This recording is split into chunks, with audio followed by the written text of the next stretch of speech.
앤드류는 미국 동부에 위치한 한 대학교에서 동아시아 역사를 연구하는 박사과정 학생이었다. 그의 관심사는 단순히 과거의 사건을 기록하는 것에 그치지 않았다. 그는 과거와 현재가 어떻게 연결되어 있는지, 그리고 지역 문화와 사람들이 오늘날의 사회를 형성하는 데 어떤 영향을 미쳤는지 이해하려 노력했다. 특히 그는 한국에 큰 관심을 가지고 있었다. 몇 년 전 그는 한국의 근대화 과정과 전쟁 이후 복구된 경제와 사회의 이야기를 담은 책을 읽으며 큰 감명을 받았다. 한국은 전통과 현대가 함께 공존하는 나라다라는 문장이 그의 기억에 강하게 남아 있었다.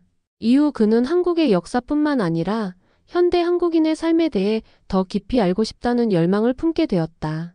최근 그는 한국 노인 세대에 관한 논문을 접하게 되었다. 논문은 한국 고령층이 외국인들에게 보여주는 특별한 친절과 배려에 대해 분석한 내용이었다. 논문에는 이런 흥미로운 문구가 있었다. 한국의 노인 세대는 외국인을 대할 때 종종 손자나 손녀처럼 대하며 그들을 돕는 일을 자신의 의무로 여긴다. 앤드류는 이 문장을 읽고 고개를 끄덕이며 중얼거렸다. 손자처럼 대한다라. 정말 그런지 확인해보고 싶군. 그는 이런 현상이 단순히 연구 결과에 머무는 것이 아니라 실제로 체감할 수 있는 일인지 궁금해졌다. 특히나 한국의 시골 지역, 도시보다 전통적이고 따뜻한 인간관계가 잘 유지된다고 알려진 곳을 직접 방문해보고 싶었다. 그는 한국에 대해 더 많이 배우기 위해 몇 달 동안 한국어를 공부했다. 안녕하세요, 감사합니다. 이거 얼마예요? 같은 기본적인 표현은 곧잘 익혔지만 언어 실력은 여전히 초보적인 수준이었다. 그는 대화할 때 생길 언어 장벽이 걱정되었지만 동시에 그만큼 흥미롭기도 했다. 언어가 통하지 않아도 사람 간의 진심은 통할 수 있다는 말을 직접 증명하고 싶었다. 앤드류는 한국 여행을 준비하며 일정을 꼼꼼히 계획했다. 첫 며칠은 서울의 주요 관광지를 둘러보며 현대적인 한국을 느낄 계획이었다. 서울의 고층 빌딩과 밤거리를 걷는 것도 흥미롭겠지만 그의 진짜 목적은 그 다음 일정이었다. 그는 지도를 펼치고 사람들이 흔히 가지 않는 한국의 작은 마을들을 찾아봤다. 인터넷에서는 잘 알려지지 않은 곳이 많았지만 그는 교외의 작은 마을 하나를 골라 그곳으로 향하기로 했다. 이 마을은 아직 관광지가 아니니까 진짜 한국 사람들의 생활을 볼 수 있을 거야. 그는 그곳에서 하루 동안 머물며 사람들과 이야기하고 그들의 일상을 관찰하며 메모를 남길 계획이었다. 비행기에서 내린 앤드류는 서울의 화려한 풍경에 놀랐다. 고층 빌딩과 네온 사인이 빛나는 도시는 그가 미국에서 상상했던 모습보다 훨씬 현대적이었다. 와, 여기 진짜 대단하다. 이게 바로 한강의 기적인가? 그는 호텔 창문 너머로 보이는 서울의 야경을 바라보며 감탄했다. 하지만 그가 진짜 기대했던 것은 도심이 아니라 시골 마을이었다. 그는 여행 3일째 되던 날 기차를 타고 마을로 떠났다. 창밖으로 보이는 풍경은 점점 달라졌다. 고층 빌딩은 보이지 않았고 대신 넓은 논밭과 소박한 주택들이 펼쳐졌다. 앤드류가 도착한 마을은 매우 조용했다. 기차역조차 작고 아담한 크기로 주변에는 상점 몇 개와 전통적인 한옥 형태의 건물들이 늘어서 있었다. 그는 가방을 메고 지도 앱을 열어 예약한 숙소를 확인했다. 어디로 가야 하지?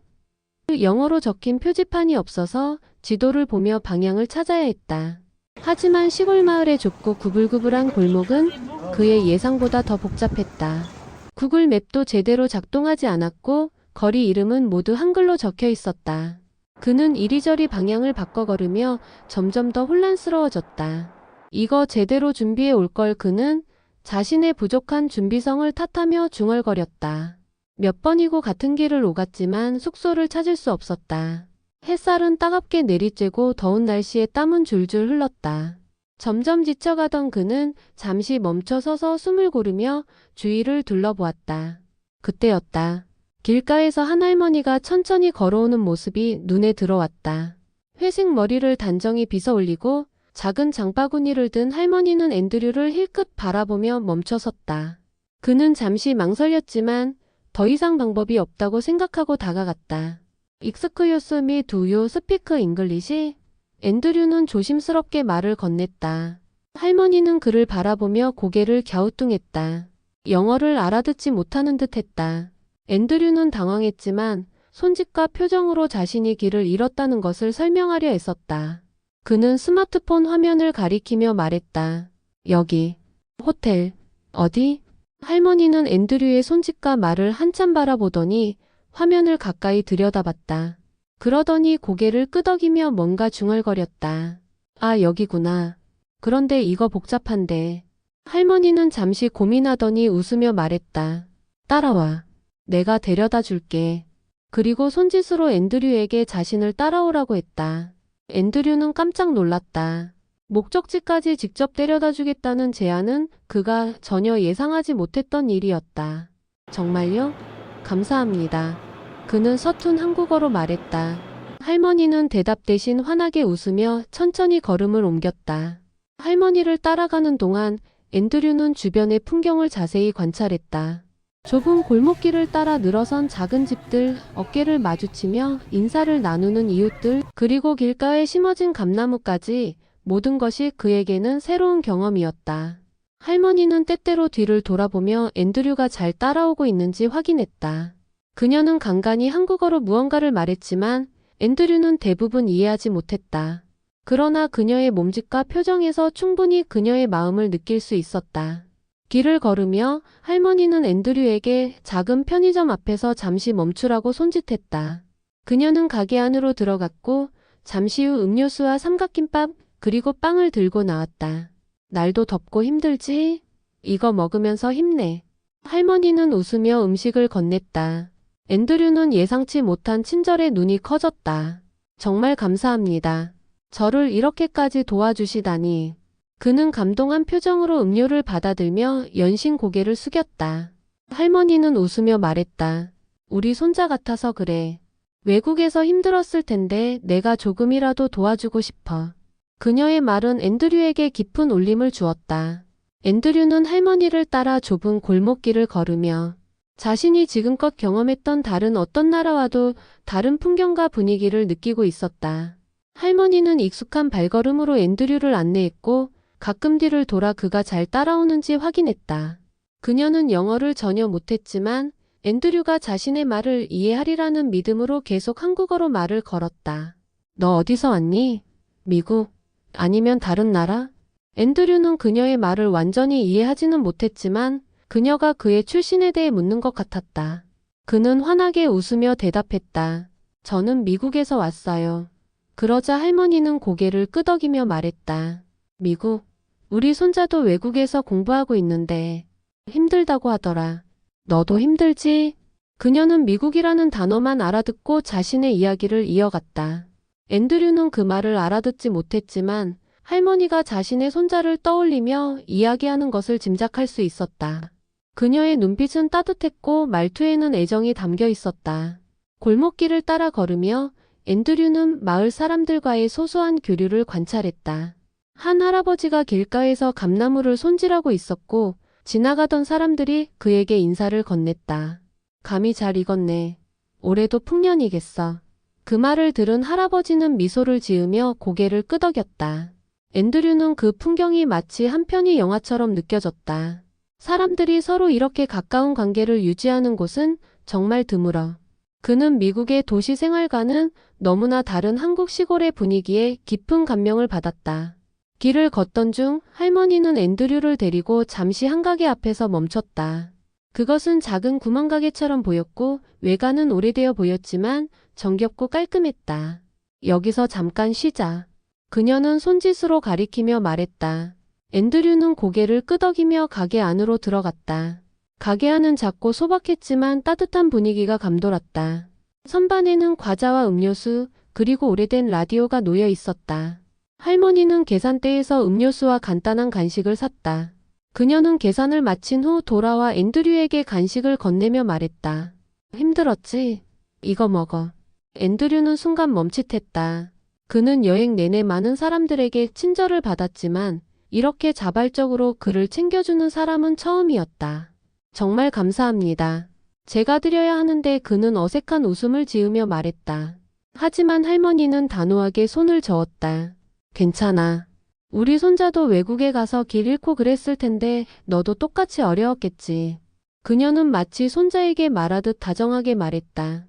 그들이 다시 길을 걷기 시작했을 때 할머니는 마을의 여러 풍경을 손가락으로 가리키며 설명해주기 시작했다. 저기는 마을에서 제일 오래된 집이야. 100년은 넘었을걸? 그녀는 느리지만 확신에 찬 목소리로 말했다. 앤드류는 그녀가 말하는 것을 정확히 이해할 수 없었지만 그녀가 자신에게 뭔가 특별한 것을 보여주려 한다는 것을 느낄 수 있었다. 그는 끊임없이 고개를 끄덕이며 그녀의 이야기를 경청했다. 길가를 지나는 주민들도 할머니와 앤드류를 보며 흥미로운 눈빛을 보냈다. 외국인이잖아? 어디서 왔대? 우리 동네에 이런 사람 오는 건 처음인 것 같은데. 주민들은 속삭이며 미소를 지었다. 할머니는 그런 시선에 개의치 않고 앤드류와 계속 대화를 이어갔다. 그러던 중 그들은 조그마한 논을 지나게 되었다. 할머니는 손가락으로 논 한가운데를 가리키며 말했다.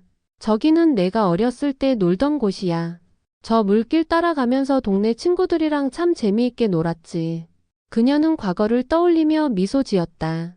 앤드류는 그녀의 말은 이해하지 못했지만 그녀의 표정과 손짓에서 따뜻한 향수를 느꼈다. 그는 사진기를 꺼내 그녀가 가리킨 풍경을 사진으로 담으며 말했다. 아름다운 곳이에요. 정말 평화로워 보여요.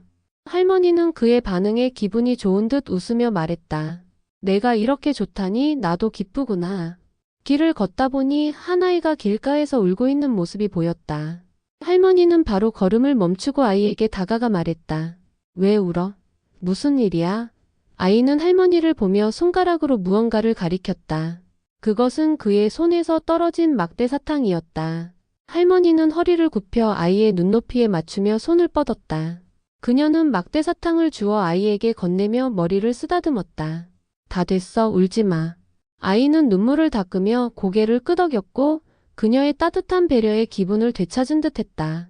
앤드류는 그 광경을 지켜보며 속으로 생각했다. 정말 놀라운 분이야. 나뿐만 아니라 누구에게나 이렇게 친절하시다니. 그는 할머니의 행동에서 한국 특유의 따뜻함과 정을 느꼈다. 할머니는 길을 걷는 동안 계속 앤드류를 챙겼다. 길이 조금 가파른 언덕으로 이어지자 그녀는 앤드류를 향해 말했다.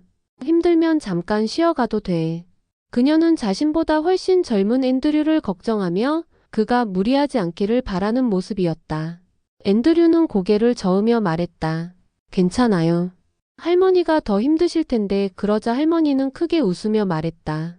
나는 이런 길을 매일 다니니까 괜찮아. 너나 힘내. 그녀는 여전히 힘찬 걸음으로 앞서 걸어갔다. 그들이 마침내 목적지 근처에 도착했을 때 앤드류는 감격스러웠다. 그는 혼자였다면 아직도 길을 헤매고 있었을 것이다. 여기가 내가 찾던 호텔이야. 맞지? 할머니가 말했다. 앤드류는 환한 미소로 대답했다. 네, 맞아요. 정말 감사합니다. 제가 혼자였다면 절대 못 찾았을 거예요. 할머니는 뿌듯한 표정으로 고개를 끄덕였다. 잘됐다. 이제 쉬어. 그녀는 돌아가려고 했지만 앤드류는 멈춰 세웠다. 그는 감사의 의미로 음료수를 사드리겠다고 제안했지만 그녀는 손을 저으며 단호히 거절했다. 필요 없어. 나는 우리 손자 같은 내가 잘 도착했으면 그걸로 됐어. 그녀는 따뜻한 미소를 지으며 말했다. 앤드류는 호텔 앞에 서서 할머니에게 어떻게 감사 인사를 더 드릴 수 있을지 고민했다. 할머니는 단호하게 그의 제안을 거절했지만 그에게는 그녀의 따뜻한 마음에 보답하고 싶은 강한 마음이 있었다. 그는 잠시 머뭇거리다가 가방에서 작은 기념품을 꺼냈다. 그것은 여행 전에 준비해온 미국 전통 소형 장식품이었다. 그는 할머니에게 다가가 서툰 한국어로 말했다. 이거 선물이에요. 할머니 감사합니다. 할머니는 장식품을 받아들며 잠시 놀란 표정을 지었다. 그녀는 그것을 손바닥 위에 올려놓고 한참 들여다보더니 이내 미소를 지었다. 아, 이거 예쁘네. 너 정말 고맙구나. 그녀는 머리를 끄덕이며 말했다. 하지만 그녀의 표정에는 여전히 익숙지 않은 외국인의 호의에 대한 멋쩍음도 섞여 있었다. 할머니는 장식품을 소중히 가방에 넣고 다시 한번 앤드류를 바라보며 말했다. 넌 정말 착한 아이야. 내가 너 같은 외국인을 도울 수 있어서 기뻐. 그녀의 말은 단순한 감사의 표현이 아니었다. 그것은 사람과 사람 사이의 정과 따뜻함을 담은 진심이었다. 앤드류는 그녀의 말을 온전히 이해하지 못했지만 그녀의 표정과 목소리에 담긴 감정을 느낄 수 있었다. 그는 진심 어린 목소리로 다시 한번 말했다. Thank you so much. I'll never forget this day. 할머니가 돌아가는 모습을 보며 앤드류는 그녀와 함께 걸었던 길과 그동안의 대화를 떠올렸다. 그는 호텔 방에 들어가기 전에 다시 한번 주변을 둘러보며 생각했다. 오늘 같은 경험은 정말 특별한 선물이야. 이곳에서 내가 기대했던 것보다 더 많은 걸 배웠어. 앤드류는 호텔 로비로 들어가기 전 한참 동안 할머니의 모습을 눈으로 따라가며 그녀가 골목길로 사라질 때까지 서 있었다. 할머니는 멀어져 갔지만 그녀의 따뜻한 목소리와 친절한 행동은 그의 마음속에 오래도록 남아 있었다. 그는 호텔방에 도착하자마자 가방에서 노트를 꺼냈다. 여행 중 느낀 점을 기록하기 위해 항상 휴대하던 작은 노트였다. 그는 할머니와의 만남, 함께 걸었던 길, 그녀가 보여준 한국 특유의 따뜻한 정에 대해 하나하나 적어 내려가기 시작했다. 앤드류는 문득 오늘의 경험이 단순히 친절함을 느낀 하루로 끝나는 것이 아니라 자신의 연구에 새로운 방향성을 제시할 수도 있다는 생각이 들었다. 그는 한국 노인 세대가 왜 외국인들에게 유난히 따뜻한 태도를 보이는지에 대한 연구를 떠올렸다. 논문에서 읽었던 문장이 그의 머릿속을 스쳤다. 그들은 외국인을 손자나 손녀처럼 생각하며 돕는 경향이 있다. 오늘의 만남은 단순히 문헌에서 읽은 연구 결과를 확인하는 수준을 넘어섰다. 그것은 그가 직접 체험한 일이었고 그것이 어떤 감정을 불러일으키는지 온몸으로 느낀 순간이었다. 그는 노트에 이렇게 적었다. 한국의 고령층은 그들의 경험과 연민을 통해 외국인을 돕는다. 오늘 만난 할머니는 나를 손자처럼 대해주셨고 그것은 단순한 배려를 넘어선 인간적인 교감이었다. 그날 저녁 앤드류는 호텔 레스토랑에서 간단히 저녁 식사를 하며 창밖을 바라봤다. 밤이 되어 마을은 조용했고 어둠 속에서 가로등 불빛만이 골목길을 은은하게 비추고 있었다. 그는 오늘 만난 할머니가 다시 생각났다.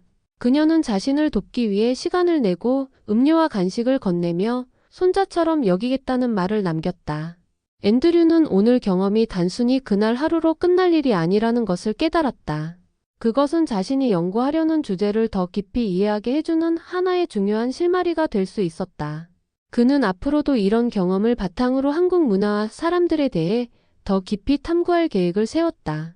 그는 자신이 받은 따뜻함을 기록하기 위해 SNS에 글을 올렸다. 오늘 한국에서 정말 놀라운 경험을 했습니다. 길을 잃고 헤매던 저를 돕기 위해 한 할머니께서 시간을 내주셨고 목적지까지 직접 안내해 주셨습니다. 심지어 가는 길에 간식과 음료를 건네주시며 저를 손자처럼 생각한다고 말씀하셨습니다. 이런 따뜻한 마음을 느낄 수 있어 정말 감사했고 한국이라는 나라에 대해 더 많은 것을 배우고 싶다는 생각이 들었습니다. 오늘의 만남은 평생 잊지 못할 추억이 될 것입니다. 그의 글은 곧 친구들과 가족들에게 큰 반응을 불러일으켰다. 모두가 그가 경험한 한국의 따뜻한 정에 감탄하며 응원의 메시지를 남겼다. 밤이 깊어가며 앤드류는 침대에 누워 그날의 여정을 다시 떠올렸다. 길을 헤매던 순간의 당혹감, 할머니의 따뜻한 미소, 그리고 그녀와 함께 걸으며 느낀 한국 시골의 정취와 사람들의 따뜻함. 모든 것이 퍼즐처럼 맞아떨어져 그에게 깊은 깨달음을 안겨주었다. 그는 한국에서의 경험이 단순히 연구를 위한 자료 수집을 넘어 사람들 사이의 진정한 연결을 배우는 소중한 기회가 되었음을 느꼈다. 그는 눈을 감으며 조용히 말했다. 할머니 정말 감사합니다. 당신이 보여준 따뜻함은 절대 잊지 않을 거예요. 다음날 아침 앤드류는 창문 밖으로 비치는 햇살을 보며 잠에서 깼다. 어제의 따뜻했던 순간들이 마치 꿈처럼 느껴졌다. 하지만 책상 위에 놓인 노트와 스마트폰에 저장된 할머니와 함께 찍은 사진은 그것이 꿈이 아니었음을 말해주고 있었다. 그는 미소를 지으며 사진을 한참 들여다봤다. 사진 속에서 할머니는 환하게 웃고 있었고 그의 얼굴에도 행복한 표정이 가득했다. 그날 앤드류는 본격적으로 시골 마을 탐방에 나섰다. 어제의 경험이 그의 마음을 편안하게 만들어준 덕분인지 그는 마을 사람들과 더 자연스럽게 소통할 수 있었다. 길에서 만난 상점 주인에게 간단한 한국어로 인사를 건넸고 아이들과 웃으며 사진을 찍기도 했다. 그는 시골 풍경을 카메라에 담으며 어제 할머니가 가리키던 논밭과 골목길을 다시 찾아갔다. 마치 그녀가 설명하던 이야기들이 떠오르는 것 같았다. 이곳에서 정말 많은 걸 느끼고 배운 것 같아. 그는 그렇게 생각하며 사진을 찍은 후 조용히 걸음을 옮겼다. 몇 주 후 앤드류는 한국 여행을 마치고 미국으로 돌아왔다. 그는 돌아오는 비행기 안에서도 한국에서의 경험을 곱씹었다. 특히 할머니와의 만남은 이번 여행의 가장 큰 하이라이트였다. 그녀와 함께 걸었던 골목, 그녀가 건네주었던 음료와 간식, 그리고 우리 손자 같아서 돕고 싶었다는 그녀의 말은 그의 마음에 깊은 울림으로 남아 있었다. 미국에 도착한 그는 연구실에 들어가 자신의 경험을 글로 정리하기 시작했다. 논문 자료를 준비하면서도 그는 단순히 객관적인 분석에 그치지 않고 자신의 체험을 글 속에 녹여냈다. 이건 단순히 연구가 아니야. 내가 직접 느낀 한국의 따뜻함을 사람들에게 전하는 일이야. 그는 그런 마음으로 글을 써내려갔다. 논문에는 이런 문장이 포함되었다. 한국의 노인 세대는 단순히 문화적 배경에서 비롯된 친절함을 넘어 타인과의 관계를 인간적인 연결로 여기는 태도를 보여준다. 나는 이들의 행동에서 현대 사회가 잊고 있던 따뜻함과 공동체의 가치를 발견했다. 앤드류는 논문을 발표한 뒤 자신의 연구와 관련된 강의를 하며 학생들에게 한국에서의 경험을 이야기했다. 그는 강의 중간에 할머니와 찍은 사진을 보여주며 말했다. 이분이 제가 한국에서 만난 한 할머니입니다. 영어를 전혀 못하셨지만 그녀는 제가 길을 찾을 수 있도록 직접 도와주시고 목적지까지 함께 걸어주시며 끊임없이 저를 챙겨주셨습니다. 그녀는 저를 손자처럼 대해주셨고 제가 낯선 땅에서 느낀 두려움을 따뜻함으로 바꿔주셨죠. 학생들은 그 이야기에 큰 감동을 받았고 그중 몇 명은 수업이 끝난 후 그에게 다가와 말했다. 저도 언젠가 한국에 가보고 싶어요. 그런 따뜻함을 느껴보고 싶어요. 앤드류의 한국 여행은 단순한 연구 목적에서 시작했지만 결국 그의 삶을 바꾸는 특별한 경험이 되었다. 그는 할머니의 따뜻한 손길을 통해 한국이 단순히 아름다운 풍경과 맛있는 음식만이 아닌 사람들 사이의 진정한 교감을 중요하게 여기는 나라임을 알게 되었다.